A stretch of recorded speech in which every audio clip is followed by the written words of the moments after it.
Well, hello everyone. It's Sybil Starr. I'm here to give the astrology update for the Aquarius New Moon, which occurs on February 11th at 11:05 a.m. Pacific time.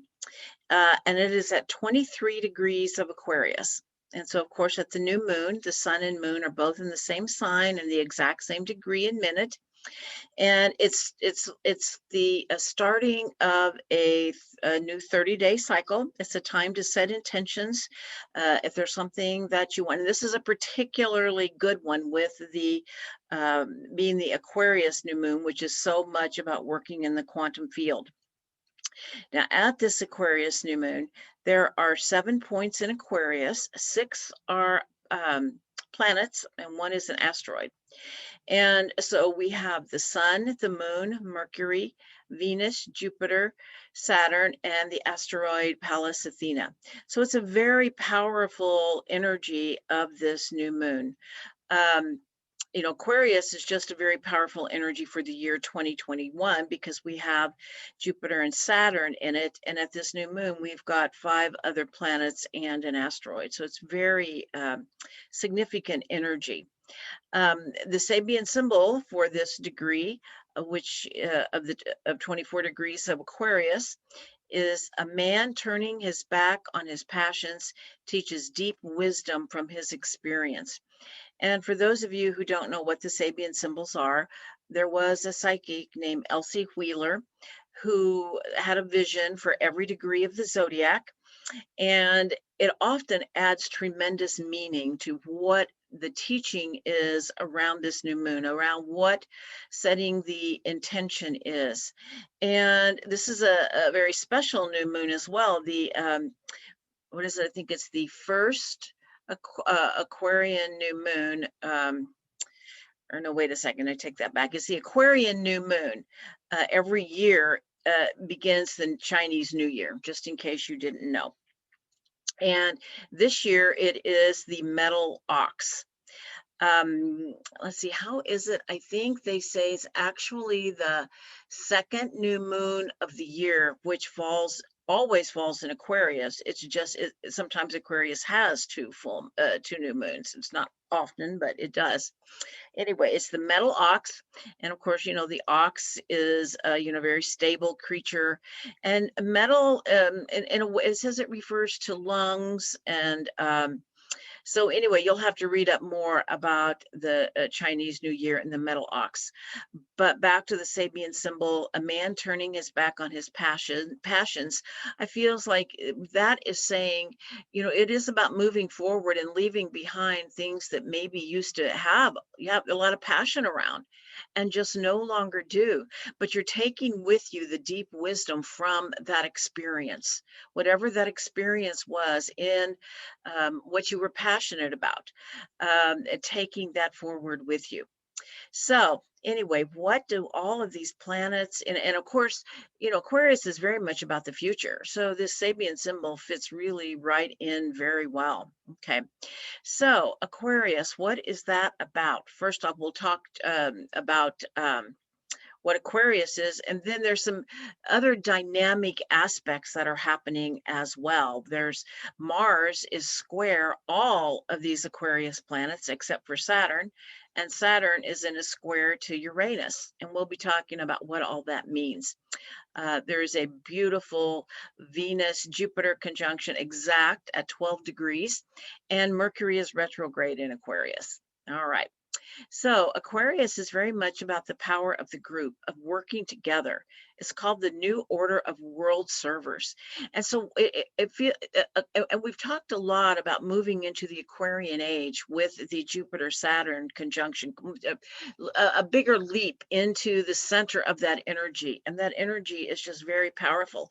And it is very much about the power of the group and coming together, our hearts coming together.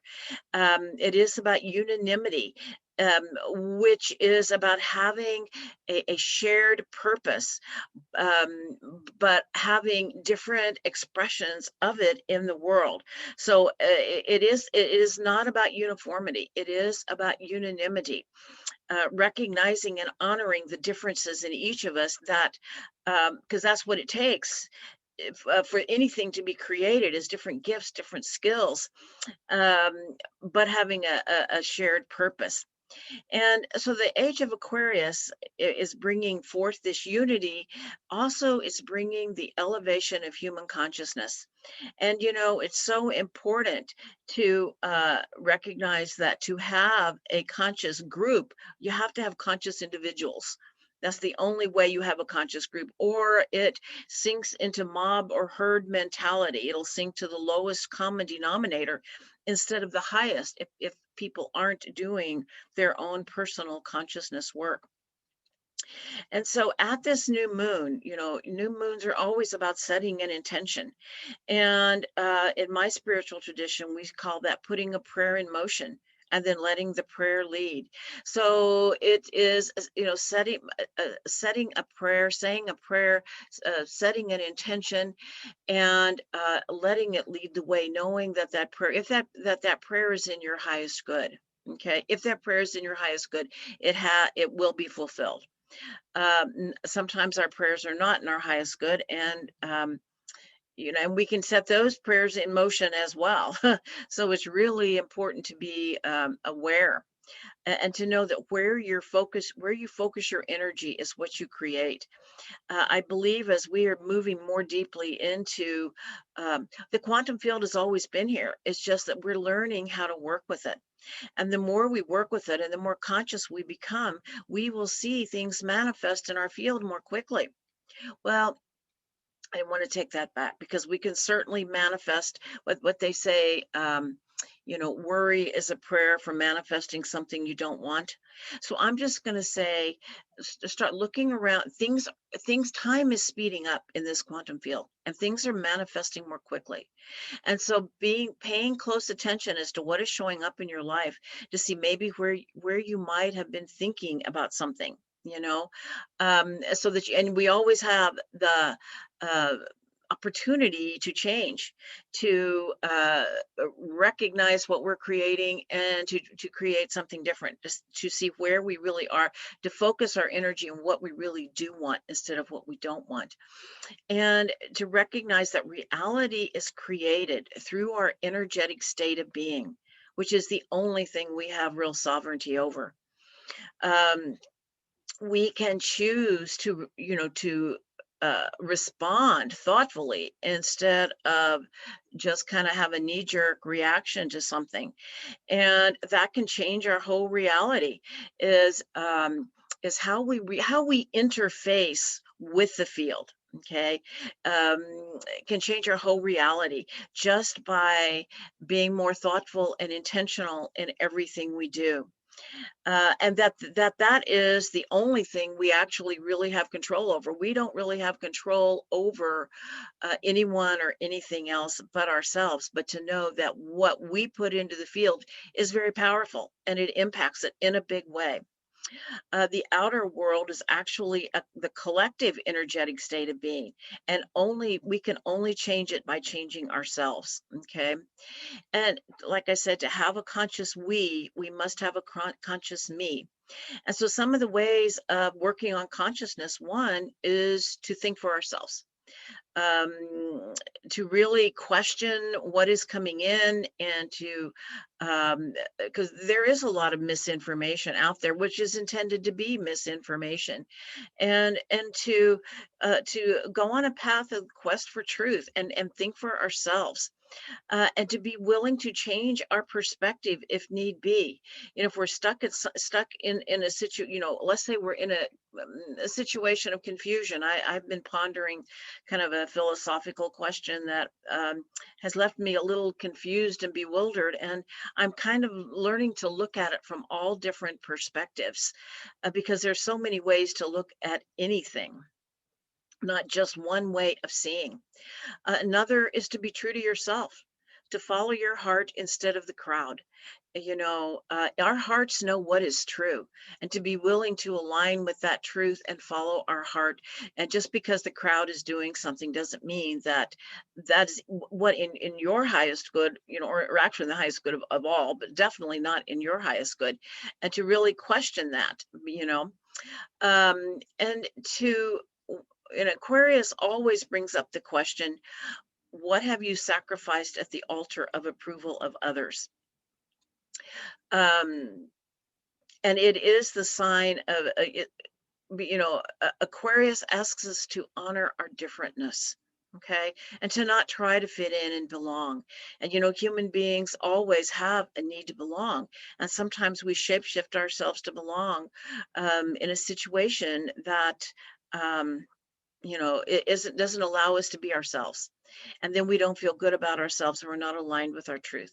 So it's so important to recognize that, and there may be some people in our lives that we must disappoint, because no one can truly understand another person, but they can love you even if they don't understand you.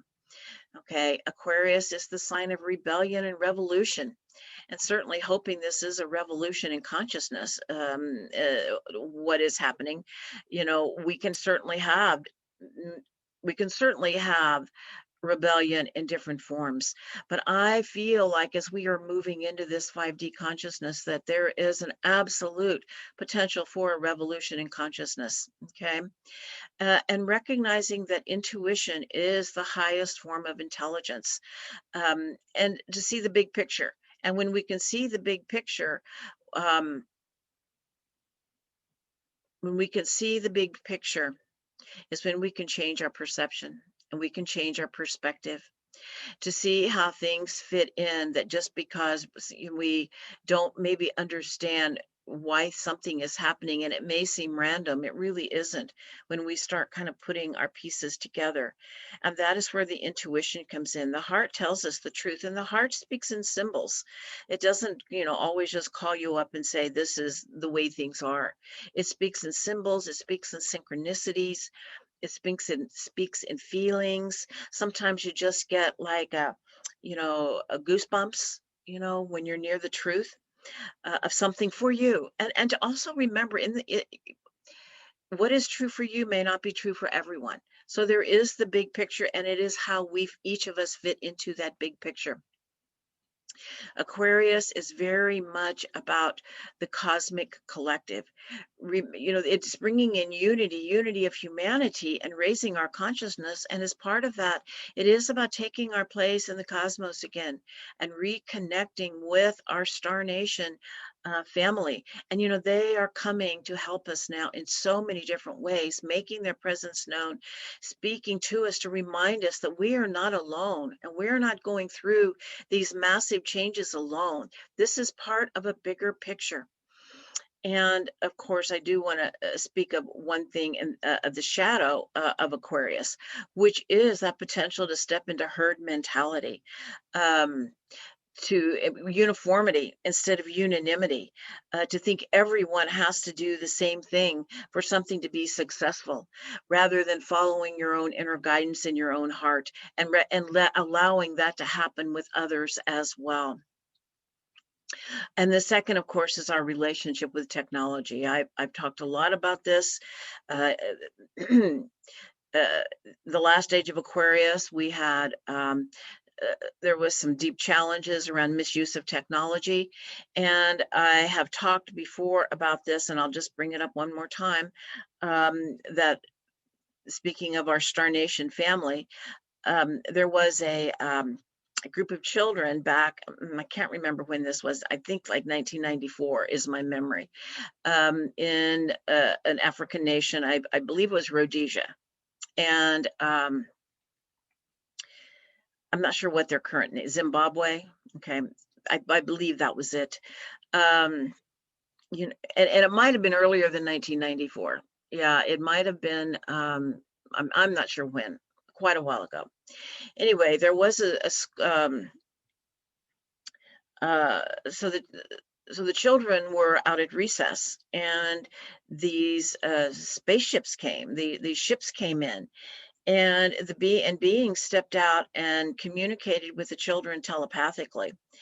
And their message was really significant. It was twofold. One was that we are not treating Mother Earth well, and we need to straighten up about that. And two, they were talking to the children about our misuse of technology. And I know, of course, our misuse, we always think of, weapons of mass destruction, and that, of course, is one of them. But, the other is, artificial intelligence. It's, how we cannot let technology get ahead of our humanity and our hearts because it can be very detrimental to us. All right. Now, one of the main aspects that we have here is Mars in Taurus, which is square all of these Aquarian planets. And Mars is the warrior. And Aquarius is the sign that has to do with the unity of humanity. It has, but each in their own expressed gift. It's not like where we lose ourselves. So it came into me as kind of like the rainbow warriors of light, the colors, all different spectrums, and how they're all beautiful and but different, and yet part of that light spectrum. And so it feels like one of the teachings of these rainbow warriors of light is showing us to have the courage to master our own vibration, to master our own thoughts and emotions, because that is what is creating the field that we are living in. And so it's so important to like take a deep breath, pause before reacting. We have a choice in every moment to choose love over fear. We have a choice in every moment how to respond. And another teaching of the Star Nation is telling us to stay out of the muck. The muck is here. We know this collapse is happening. There's anger, frustration, pandemonium in many places, and yet our job is to keep the vibration high and stay focused on the light, to stay out of the muck, keep our vibration high. And because there's so much we really can't do anything about except get upset, and being upset doesn't do anything. It doesn't really help the situation. And the thing is, we know things, the paradigm in which we are living is showing itself to be decayed. And so I feel like the other, Mars is in Taurus, and Taurus is very much about bringing things into manifestation. And so I feel like that is the other question, this Mars in Taurus square, all of these Aquarian planets, these reminding us that we are the rainbow warriors of light, is to what action will you take to bring light into matter, to bring the future into the present? Okay. And a big piece of it, and you can't do it without mastering your own vibration. I mean, that is really the key. It is to have, to be able to work together in conscious groups. We have to have the courage to continue to look at ourselves and to to choose love each time. Okay. And love aligns with truth. Untruth aligns with fear. We also have a Saturn Uranus square. And this is Saturn is at like, they're like 7 degrees of Saturn, 7 degrees of Aquarius, Uranus, 7 degrees of Taurus, and they're dancing in a dynamic square all year. And I feel like one of the big teachings of this is about bringing this light into form, this light that came in so strongly at that, and that star portal that opened at this Saturn Jupiter conjunction on December 21st. We are anchoring that light, anchoring it in so we can bring that light into form, and recognizing that um, our job is to hold that vibration for that light to come into form. And I also feel like this is also about these new downloads coming in. It's like when our vibration is high enough, we can catch them when they can come in. When they come in, these downloads of of these new innovative creative ideas. Some are coming in new, and some it is just simply they are ripening. Astrology is one of those things that tells us when things are ripe, and there is a lot of creative innovative ideas whose time is ripe. And even in the midst of the chaos that is going on in the outer world, this is where the focus of our energy is wanting to happen, to bring this new world in. Uranus, of course, is pushing us out of our comfort zone. The other thing I feel like this is doing, it is about releasing conditioning from the past. We are shaping the future for ourselves. As this old paradigm is falling, um, with it goes the conditioning that we have had for thousands of years, and the courage to let that go and to let that past go, so that we can shape a new future that doesn't involve all of those things that we have been dealing with for so long. um, the other thing I want to say, Uranus is very much about freedom, and Saturn is very much about responsibility. And so it feels like, it is about personal freedom that is based in personal responsibility. But that responsibility is based in conscience, not law. It is about our personal authority being based in our conscience. And Saturn is the rule maker, Uranus is the rule breaker. There may be some laws and rules that really aren't serving the people anymore. And so being, really questioning that. Saturn in Aquarius being squared by Uranus and Taurus is really about questioning questioning the rules, questioning authority, and is this actually who is this serving? Is it serving the people? Who is it serving? And we are in a time, Aquarius is the sign of revolution, like I said, and I'm hoping it's a revolution in consciousness. Right now, we've got Jupiter and Saturn in Aquarius. Jupiter moves out in 2022, Saturn stays in there for another year, and then Pluto moves into Aquarius. And that is a very revolutionary kind of an energy. Okay, the last time we had it, the French Revolution took place, and we know there's incredible inequities happening in our world.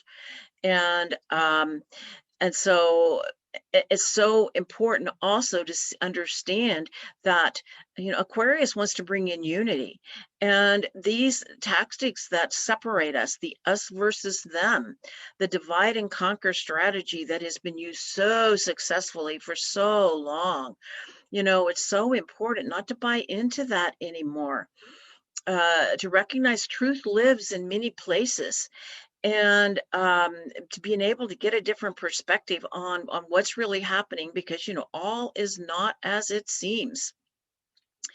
And and that is the shadow side of Saturn always brings in the potential for separation. It's the separation from source, but it's the separation from source so we can truly individuate and become our own personal authority, so that we can return to source, um, more evolved soul than we were before.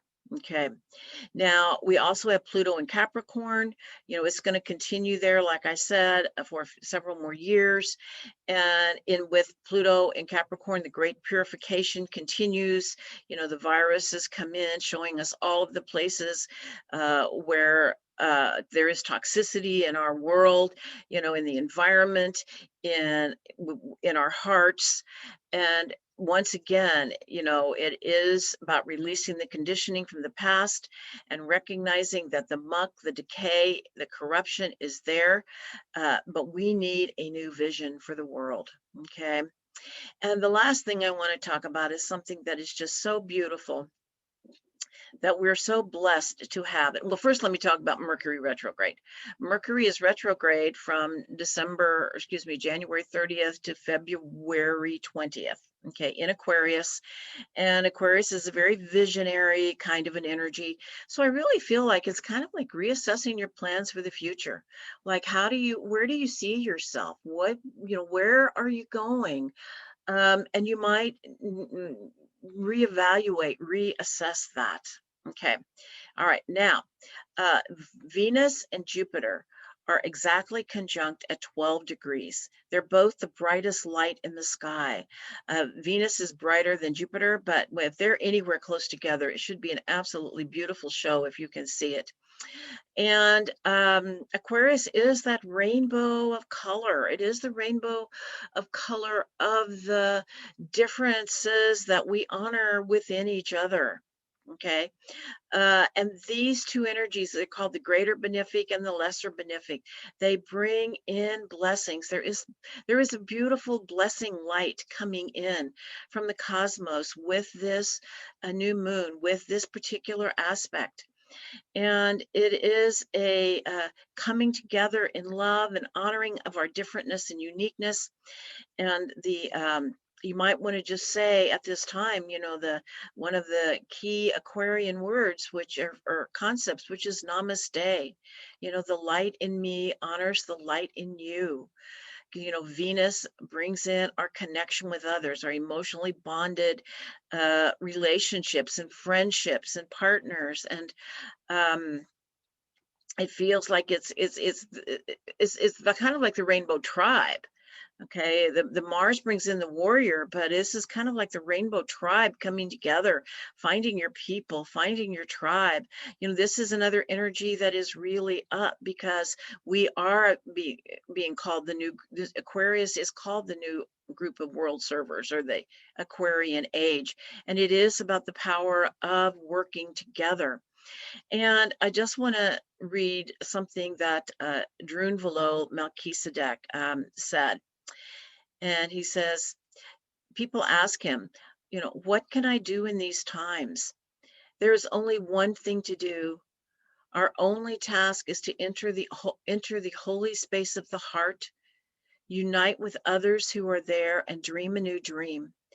Then the new dream will come true on earth.